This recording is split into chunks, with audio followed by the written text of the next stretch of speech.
विपक्ष के लिए दो लाइनें अगर कहना चाहें तो क्या कहेंगे? भगवान सद्बुद्धि दे। सर, इसी के साथ अगर बात करते हैं करुणा मोलक, वो भी लंबे समय से परेशान चल रहे हैं, उनके लिए क्या किया जाए? उनको सबसे ज़्यादा नौकरी हमने दी, सबसे ज़्यादा काम हमने किया। ये कुछ लोग जो है वो 2022 के चुनाव भी आने वाले हैं, किस तरह की तैयारियां की जा रही हैं? देखिए वो पुरानी बातें हो गई, आगे की बातें सोचिए। और कहीं न कहीं विपक्ष का ये आरोप था कि आपकी जान को भी इस पे खतरे में डाला गया, इस पर क्या कहना? मुद्दे हैं, बहुत सारे कर्मचारी हैं जो लगातार लंबे समय से परेशान चल रहे हैं, क्या लगता है किस तरह से समाधान है उनकी समस्याओं का किया जा सकता है? नमस्कार दर्शकों, हिम एक्सप्रेस में बहुत बहुत स्वागत है आप सभी का। मैं हूं आपके साथ आपकी दोस्त पूजा कपूर और स्ट्रीम पर मेरा साथ दे रहे हैं संदीप जी। आज खास बातचीत मुख्यमंत्री जयराम ठाकुर से हम करेंगे। सर, बहुत बहुत स्वागत है हिम एक्सप्रेस। जी धन्यवाद, थैंक यू। सर, सबसे पहले तो जानना चाहेंगे, कांगड़े के दौरे पर आप 2 दिन रहे हैं, कैसा रहा है?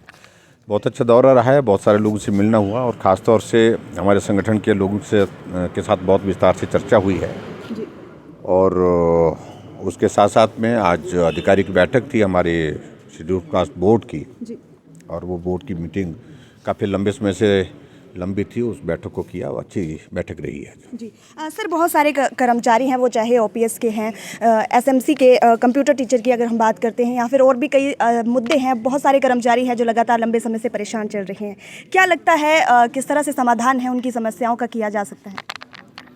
देखिए अलग अलग कर्मचारी वर्गों की अलग अलग मांगें रहती हैं और उन मांगों को हमने सुना है अधिकांश, और उसमें से बहुत सारी जो डिमांड्स उनकी है उनका समाधान करने की दृष्टि से हमने निर्णय भी लिए हैं और वो शांत है, वो अच्छी तरह से काम कर रहे हैं। कुछ एक मामले अभी तक लंबित हैं जिसमें कुछ फाइनेंशियल इम्प्लीकेशंस काफ़ी ज़्यादा कुछ वर्गों की और कुछ टेक्निकल इश्यूज़ हैं। उन सारी बातों का हम आकलन कर रहे हैं, असेसमेंट कर रहे हैं और पूरा फीडबैक आने के पश्चात आगे उसमें निर्णय लेंगे, जो भी निर्णय लेना होगा उसमें। जी। सर, इसी के साथ अगर बात करते हैं करुणा मोलक, वो भी लंबे समय से परेशान चल रहे हैं, उनके लिए क्या किया जाए? उनके लिए मेरा इतना ही कहना है कि करुणा मोलक के लिए जो कुछ भी किया हमारी सरकार ने किया। जी।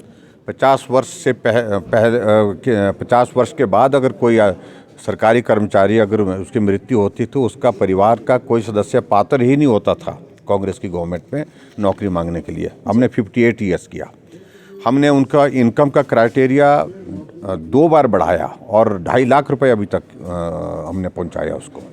उसके कारण पात्रता उनकी और ज़्यादा बढ़ी है। अभी हमने उनको एक विशेष तौर से एक ऑफ़र दिया है कि जो लोग क्लास 4 में नौकरी करने के लिए तैयार हैं वो अपना जो है ऑप्शन दें और 1000 नौजवानों को सीधे तौर पर हम 1000 को सीधे हम जो है वो करुणा मूल्य के आधार पर उनको नौकरी देने के लिए हमने अलग अलग डिपार्टमेंट में तय किया है।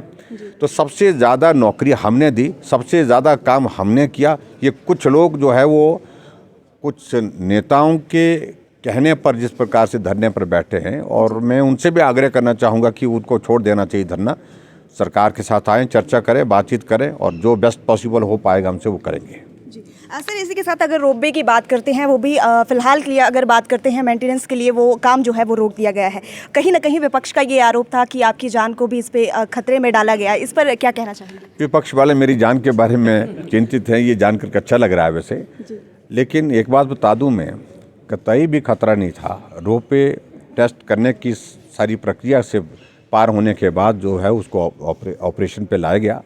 और दूसरी बात सबसे महत्वपूर्ण, उसमें एक पीरियड के बाद जो है उसकी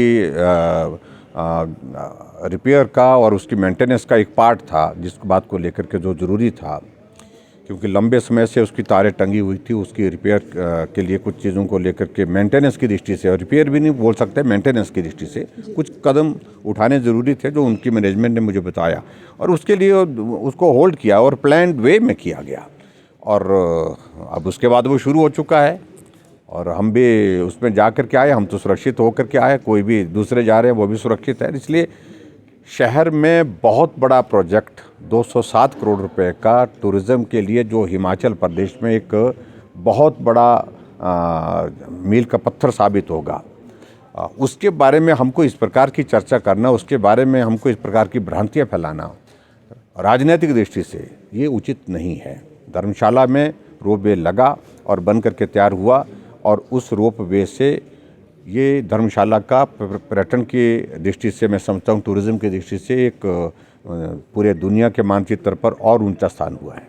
जी सर, 2022 के चुनाव भी आने वाले हैं, किस तरह की तैयारियां की जा रही हैं? हम पूरी तैयारी में हैं, हम तो निकल पड़े हैं और मैं इस बात को दावे के साथ कह सकता हूं कि निश्चित रूप से हिमाचल प्रदेश में फिर 2022 में जब अब इस साल के अंत में जब चुनाव होगा नवंबर के महीने में, तो सरकार बनेगी। लेकिन पहले भी चुनाव हुए हैं और 4 सीटों पर हार का सामना करना पड़ा है। अब जो है कितना पुख्ता तैयारी जो है आप कर रहे हैं? देखिए, वो पुरानी बातें हो गई, आगे की बातें सोचिए और अच्छा सोच करके आगे निकलना चाहिए। और वो मैं समझता हूँ कि एक टाइमली अलर्ट था हमारे लिए और हमने उससे सीखा है, आगे बढ़ेंगे, आगे काम करेंगे और जीतेंगे। सर, आखिरी सवाल है, विपक्ष के लिए 2 लाइनें अगर कहना चाहें तो क्या कहेंगे? भगवान सद्बुद्धि दे। बहुत बहुत शुक्रिया। जी हाँ, ये खास बातचीत मुख्यमंत्री जयराम ठाकुर से ज़रूर की है और सीधे तौर पर उन्होंने कहा है कि भाजपा जो है वो ज़रूर 2022 के चुनावों में रिपीट करेगी। अब देखने वाली बात ये होगी कि कितना रिपीट जो है वो भाजपा कर पाती है। फिलहाल के लिए मुझे दीजिए इजाज़त, नमस्कार।